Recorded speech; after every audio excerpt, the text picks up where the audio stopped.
Hello everyone, welcome back to Shiksha Chamber. आज की हमारी स्पेसिफिक रिलीफ एक्ट 1963 की सीरीज के अंदर हम डिस्कस करने वाले हैं पार्ट सेकंड से चैप्टर फर्स्ट, जो कि बात करता है रिकवरिंग पोजेशन ऑफ प्रॉपर्टी के बारे में। तो आज जो हम बात करने वाले हैं वो हम इमूवेबल प्रॉपर्टी की बात करेंगे। सेक्शन 5 और सेक्शन 6 के अंदर बताया गया है कि कैसे हम रिकवर कर सकते हैं पोजेशन इमूवेबल प्रॉपर्टी का। तो उनके मैनर और क्या क्या कंडीशंस वगैरह है वो 5 और सेक्शन 6 स्पेसिफिक रिलीफ एक्ट बताता है। चलिए बिना किसी देरी के शुरू करते हैं। सेक्शन 5(6). सबसे पहले तो ये दोनों जो सेक्शन पार्ट सेकंड की जो सेक्शंस है 5, 6, 7, 8, ये चारों सेक्शन ही बात करते हैं रिकवरी ऑफ पोजेशन की। लेकिन जो 5, 6 सेक्शन है वो बात करते हैं इमूवेबल प्रॉपर्टी के पोजेशन को रिकवर करने की, और जो 7, 8 है वो बात करते हैं मूवेबल प्रॉपर्टी के पोजेशन को रिकवर करने की। तो ये तो था बेसिक सा, ताकि डिफ्रेंशिएट करना इजी हो जाए, हमें याद रह सके जब हम इनको आगे पढ़ेंगे। ठीक है, तो आज हम डिस्कस करेंगे सिर्फ सेक्शन 5 और सेक्शन 6। चलिए सबसे पहले पढ़ते हैं सेक्शन 5, जो बात करता है recovery of specific immovable property. A person entitled for the possession of specific immovable property may recover it in the manner provided under CPC 1908। वो बोल रहे हैं कि कोई भी पर्सन जो इंटाइटल है पोजेशन के लिए उस स्पेसिफिक इमूवेबल प्रॉपर्टी के, वो रिकवर कर सकता है उसको, जो मैनर कहाँ प्रोवाइड किया गया है सीपीसी के अंदर, सिविल प्रोसीजर कोड 1908 के अंदर जो मैनर प्रोवाइड किया गया है वहाँ उसी मैनर को फॉलो करते हुए वो क्या कर सकता है, रिकवर कर सकता है अपनी स्पेसिफिक इमूवेबल प्रॉपर्टी के पोजेशन को। तो ये तो सेक्शन 5 के अंदर ये थी बेयर वर्डिंग, ठीक है, जो वेयर एक्ट के अंदर सेक्शन 5 में बता रखा है। तो अब हम पढ़ते हैं एक्सप्लेनेशन इसकी, कि एक्सप्लेन करते हैं, कमेंट्री देखते हैं हम अपने वर्ड्स के अंदर कि सेक्शन 5 है क्या basically. This section is deal with the action for recovery of possession of specific immovable property based on title। ये जो सेक्शन है वो किस चीज से डील करता है, रिकवरी ऑफ पोजेशन, किसका, इमूवेबल प्रॉपर्टी का, किसके बेस के ऊपर, टाइटल के बेस के ऊपर। यानी कि आप टाइटल शो करके अपनी जो इमूवेबल प्रॉपर्टी है उसका क्या कर सकते हो, पोजेशन रिकवर कर सकते हो। ये बात करता है section 5। The essence of this section is that whatever proves a better title is a person entitled to possession। इसके अंदर क्या है, जिसने बेटर टाइटल अपना प्रूव कर दिया वो पर्सन क्या हो जाता है, इंटाइटल हो जाता है पोजेशन के लिए। बेसिकली ये सेक्शन 5 है वो किसके बेस के ऊपर रिकवर कर सकते हैं हम रिमूवल प्रॉपर्टी के पोजेशन को, टाइटल के बेस के ऊपर कर सकते हैं। ठीक है, तो अगर आप अपने बेयर एक्ट के अंदर लिखना चाहते हैं तो इसको ब्रैकेट के अंदर लिख लीजिए कि रिकवरी ऑफ पोजेशन किसके बेस पे होता है, टाइटल के बेस के ऊपर होता है। ठीक है, अब जनरल रूल क्या है, पोजेशन को हम प्राइमा फेसाई एविडेंस मानते हैं ओनरशिप का। ठीक है, जिसके पास पोजेशन है वही उस प्रॉपर्टी का ओनर है, मतलब कि वही उसका मालिकाना अधिकार रखता है। ठीक है, जिसके पास उस प्रॉपर्टी का कब्जा है, ये जनरल रूल है। लेकिन हमें पता है जनरल रूल अगर दिया जाता है तो उसके साथ एक्सेप्शंस फ्री में ही आती हैं। तो अब हम देखेंगे आगे जाकर कि क्या एक्सेप्शन है इस रूल की। ठीक है, अभी हम एग्जाम्पल से समझते हैं कि सेक्शन 5 बात क्या कर रहा है, और 6 मतलब 5, 6 के लिए कॉमन एग्जाम्पल देखते हैं। जैसे ए एक लैंडलॉर्ड था, उसने अपनी प्रॉपर्टी दे दी बी को रेंट पर 3 साल के लिए। ठीक है, बी अब क्या कर रहा है, उस प्रॉपर्टी को होल्ड कर रहा है 7 सालों से। मतलब उसने प्रॉपर्टी ए ने 3 साल के लिए दी थी, लेकिन उसके बाद ए भूल गया या कुछ भी हो गया और वो प्रॉपर्टी कंटिन्यू कर रहा है बी कितने सालों के लिए, 7 साल तक के लिए। तो ए आता है 7 साल के बाद और फोर्सफुली इवेक्ट कर देता है बी को उस प्रॉपर्टी से, फोर्सफुली डिस्पोज कर देता है बी को उस प्रॉपर्टी से, डिस्पोजेस्ट कर देता है। तो अब क्वेश्चन हमारे पास आया कि क्या ये हो सकता है कि 7 साल अब उसने बी ने उस प्रॉपर्टी को यूज किया था, अब ए आता है और उसको धक्के से निकाल देगा बाहर, क्या निकाल सकता है? बिल्कुल भी नहीं निकाल सकता। A has the right to dispossess हाँ, ए के पास राइट जरूर है कि वो डिस्पोजेस्ट कर दे बी को, लेकिन उसको कैसे करना पड़ेगा, अब उसको ड्यू प्रोसेस ऑफ लॉ यानी कि लॉ को फॉलो करते हुए लॉ के अंदर जाकर डिक्लेयर करवाना पड़ेगा, फिर वो डिस्पोजेस्ट कर सकता है। अब आएगा खुद ही ए और वो नहीं कर सकता, क्योंकि हमने अभी अभी पढ़ा है possession is a prima facie evidence of ownership. जिसके पास उस प्रॉपर्टी का कब्जा है, हम जनरली हम यही मानते हैं कि वही क्या है, उस प्रॉपर्टी का ऑनर है, मालिक है। तो ये था जनरल रूल के रिगार्डिंग एक एग्जाम्पल, और जिसको हमने क्वेश्चन से सॉल्व किया है, एक क्वेश्चन लेकर उसको सॉल्व किया है। अब एक केस है इसी रूल के रिगार्डिंग, वो है प्रताप राय एंड कोठारी वर्सेस जॉन ब्रगंजा 1999 का सुप्रीम कोर्ट का केस है। इस केस के अंदर क्या हेल्ड हुआ था, that it is a settled law that even the owner of the property can get back his possession only by restoring to due process of law. अब जो हमने ये एग्जाम्पल के अंदर आंसर बोल दिया कि नहीं कर सकता वो सीधा, उसको डिस्पोजेस उसको करना पड़ेगा ड्यू प्रोसेस ऑफ लॉ को फॉलो करते हुए, तो ये बात हमने अपने मन से नहीं की है। ये बात किस केस के अंदर हेल्ड हुई है, प्रताप राय के केस के अंदर खुद सुप्रीम कोर्ट ने हेल्ड की थी कि अब उस पर्सन को कैसे करना पड़ेगा, उस पर्सन को डिस्पोज ऑफ उस प्रॉपर्टी से by the due process of law. ठीक है, तो ये था हमारा सेक्शन 5 और उसके रिगार्डिंग जनरल रूल। अब हम देखते हैं इसके रिगार्डिंग एक और केस लो, जो कि है सोमनाथ वर्सेस राजू 1970 का केस है, सुप्रीम कोर्ट का ही केस है, जिसके अंदर क्या बात हुई है, mere possessory title is good enough to maintain action under section 5 specific relief act 1963। यहाँ सेक्शन 5 के अंदर हमने ऊपर ही डिस्कस कर लिया, हमें हालांकि वही ये केस का नाम मेंशन कर देना चाहिए था, बट मैंने नहीं किया, अब आगे स्लाइड में बता रही हूँ। सोमनाथ वर्सेस राजू के केस के अंदर क्या हेल्ड हुआ था कि अगर आप क्या कर सकते हो, सेक्शन 5 के अंदर आप टाइटल के बेस के ऊपर जाकर रिकवर कर सकते हो अपनी उस इमूवेबल प्रॉपर्टी का पोजेशन। ठीक है, तो यही बात हेल्ड हुई थी सोमनाथ वाले केस के अंदर। अब हम बढ़ते हैं हमारे नेक्स्ट सेक्शन के ऊपर, जो कि है section 6 of specific relief act, जो बात करता है suit by person dispossessed of immovable property. अब देखो, कोई पर्सन को डिस्पोजेस्ड कर दिया गया है उस इमूवेबल प्रॉपर्टी से, तो वो रिकवर करने के लिए सूट फाइल करेगा। तो कैसे, कौन कौन सूट फाइल कर सकता है, कब कर सकता है, ये सब बताता है सेक्शन 6। ठीक है, इस हमने कहा था ना कि नया राइट क्रिएट करता है, अब हमें पता चलेगा कि इसके अंदर क्या राइट क्रिएट हुआ है। ठीक है, तो इसलिए इसको इस सेक्शन को सब्सटैंटिव लॉ की तरीके से ट्रीट किया जाता है। अब हम पढ़ते हैं हमारा सेक्शन 6 बेयर एक्ट के अकॉर्डिंग क्या बोलता है ये। Under section 6 a person dispossessed may recover possession merely by proving previous possession and subsequent wrongful dispossession. अब क्या होता है, सेक्शन 6 बात कर रहा है कि आप रिकवर कर सकते हो पोजेशन, कैसे, आपको प्रूव, अगर आप प्रूव कर देते हो अपना प्रीवियस पोजेशन की, आपके पास प्रीवियस पोजेशन, आपके पास पहले पोजेशन था इस प्रॉपर्टी का, अगर आप ये बात प्रूव कर देते हो तो आप रिकवर कर लोगे। ठीक है, उस प्रॉपर्टी के पोजेशन को। और या फिर क्या करते हो आप क्या साथ में कर रहे हो, सब्सिक्वेंट रॉन्गफुल डिस्पोजिशन, आपने ये प्रूव करना है प्रीवियस पोजेशन के साथ कि आपको रॉन्गफुली डिस्पोजेस किया गया है उस प्रॉपर्टी से। आपके पास प्रीवियस पोजेशन था और आपको रॉन्गफुली अब डिस्पोजेस किया गया है उस प्रॉपर्टी से। अगर आप ये दो चीजें प्रूव कर देते हो तो आपको क्या मिल जाएगा, आप रिकवर कर सकते हो उस प्रॉपर्टी के पोजेशन को। ये बात करता है सेक्शन 6।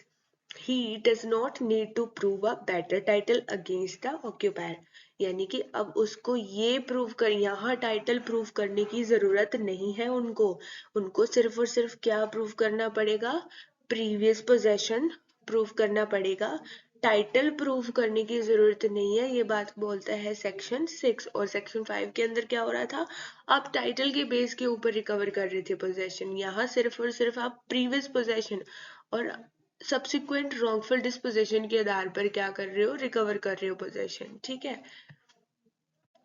अब देख लेते हैं, अब हम बात कर लेते हैं सेक्शन 6 के ऑब्जेक्ट के बारे में कि सेक्शन 6 को लेकर आने का पर्पस क्या था। क्यों लेकर आया गया है सेक्शन 6 को स्पेसिफिक रिलीफ एक्ट 1963 के अंदर? तो इसके पीछे दो पर्पस है। सबसे पहला ये कि to discourage people from taking the law into their own hands however good their title may B.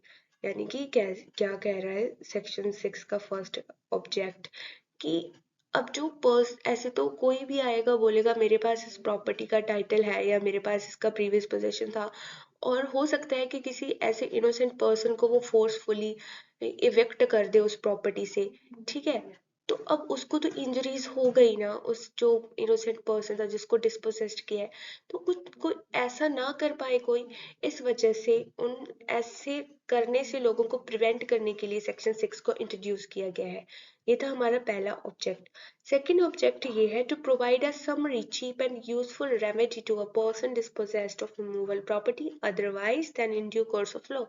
अब क्या है, जिस पर्सन को डिस्पोजेस्ड कर दिया गया है मूवेबल प्रॉपर्टी से, अब उसको भी तो कोई रेमेडी चाहिए होगी ना। तो सेक्शन 6 क्या है, समरी, यानी कि इजीली, बहुत जल्दी जल्दी, ठीक है, और चीप, कैसे, मतलब ज्यादा कॉस्टली नहीं है, ठीक है, यूजफुल रेमेडीज प्रोवाइड करने के लिए लाया गया था सेक्शन 6, ठीक है। और इस हमने बात की थी जब हमने लेक्चर शुरू किया था कि ये सेक्शन 6 क्या है, एक सब्सटेंटिव राइट क्रिएट करता है। तो यही राइट क्रिएट करता है, वो पार्टीज को क्या करता है, रेमेडी प्रोवाइड करता है, ठीक है। जो पार्टी क्या हुई है, डिस्पोसेस्ड हो गई है उस प्रॉपर्टी से, फोर्सफुली इविक्ट कर दिया गया है जिस पर्सन को, जिस पार्टी को। तो इसके अंदर समरी कैसे हो गया, क्योंकि ये विद इन 6 मंथ्स आपको सूट इंस्टीट्यूट करना होता है। अगर उसके बाद आप सूट इंस्टीट्यूट करते हो तो आपको कोई मतलब बेनिफिट नहीं मिलता सेक्शन 6 का। तो ये दो पर्पस थे इस सेक्शन को लेकर आने के, स्पेसिफिक रिलीफ एक्ट 1963 के अंदर। ओके, अब बढ़ते हैं हम एप्लीकेबिलिटी पे कि एप्लीकेबल कहाँ कहाँ होता है सेक्शन 6, किन किन चीजों पर होता है। सबसे पहले where a person is dispossessed from specific immovable property. देखिए हमने अभी शुरुआत में ही बात की थी कि जो सेक्शन 5 और सेक्शन 6 है वो इमूवेबल प्रॉपर्टी के पोजेशन को रिकवर करने की बात कर रहे हैं, ठीक है। तो पहली बात तो ये है कि ये एप्लीकेबल तभी होगा कि अगर किसी पर्सन को डिस्पोसेस्ड कर दिया गया है उसकी स्पेसिफिक इमूवेबल प्रॉपर्टी से, ठीक है। और कैसे किया है डिस्पोसेस्ड, उसको विदाउट हिज कंसेंट, उसकी कंसेंट के बिना उसको निकाल दिया गया था, ठीक है। और other than due course of law, other than due course of law का मीनिंग अभी मैंने पीछे बताया कि उनको क्या कर दिया गया है, फोर्सफुली इविक्ट किया गया है, फोर्सफुली डिस्पोसेस्ड किया गया है, कोई due process of law follow नहीं किया गया था। तो इन तीन सिचुएशंस के अंदर सेक्शन 6 एप्लीकेबल होगा। तो क्या हो सकता है, वो बंदा जो डिस्पोसेस्ड हुआ है या फिर कोई अदर पर्सन जिसके through he has in possession, वो पर्सन क्या आया था, पोजेशन के अंदर आया था उस प्रॉपर्टी की, जैसे कि कोई टीनेंट वगैरह था, ठीक है, लेसी वगैरह था, उस पर्सन को डिस्पोजेस्ड कर दिया गया है। या फिर any person is claiming through him may by suit, या क्लेमिंग थ्रो का मतलब है जैसे कि किसी के आगे लीगल रिप्रेजेंटेटिव्स वगैरह है, ठीक है, वो वाले वो भी क्या कर सकते हैं, सूट फाइल कर सकते हैं रिकवरी ऑफ पोजेशन के लिए। तो अब हमने जो एप्लीकेबल वाले पॉइंट की बात की है सेक्शन 6 के अंदर, हमने दो चीजें अलग अलग पढ़ ली। एक तो ये कि किन तीन सिचुएशंस के ऊपर एप्लीकेबल होता है, ठीक है। दूसरा हमने ये देख लिया कि इसके अंदर सूट फाइल कौन कौन कर सकता है, मतलब सूट इंस्टीट्यूट कौन कौन कर सकता है। एक तो वो खुद पर्सन कर सकता है जिसको डिस्पोसेस्ड किया है। दूसरा कोई ऐसा पर्सन है जिसको डिस्पोसेस्ड किया है लेकिन वो किसी और, मतलब whom he has in possession, जैसे कि इसको एग्जांपल से समझते हैं whom he has in possession को।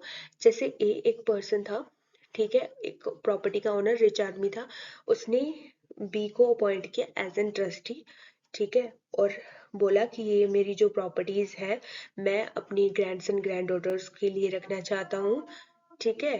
तो अब वो किसके थ्रू, वो ऑनर के थ्रू एजेंट आ गया ना, जो ट्रस्टी था, ठीक है, वो आ गया उस केस के अंदर, मतलब आ ही गया, वो अगर किसी एजेंट को डिस्पोजेस्ट कर देगा उस प्रॉपर्टी में से, तो वो भी क्या कर सकता है, सूट फाइल कर सकता है, एजेंट ट्रस्टी जो भी मैं बोल रही हूँ। तो ये एग्जाम्पल आपको समझाने के लिए था कि होम हैज इन पोजेशन का मतलब क्या है, कोई एजेंट, कोई टेनेंट था, कोई लेसी था, ठीक है, ऐसे पर्सन जो थे home he has in possession के अंदर आएंगे। और any person claiming through him का मतलब है कोई भी पर्सन, अब जिसको डिस्पोजेस्ट किया है वो खुद सूट इंस्टीट्यूट नहीं कर पाया, किसी वजह से उसकी कुछ प्रॉब्लम्स आ गई, तो उसके जो पीछे लीगल रिप्रेजेंटेटिव है वो सूट फाइल कर सकते हैं। तो ये था एप्लीकेबिलिटी का पॉइंट।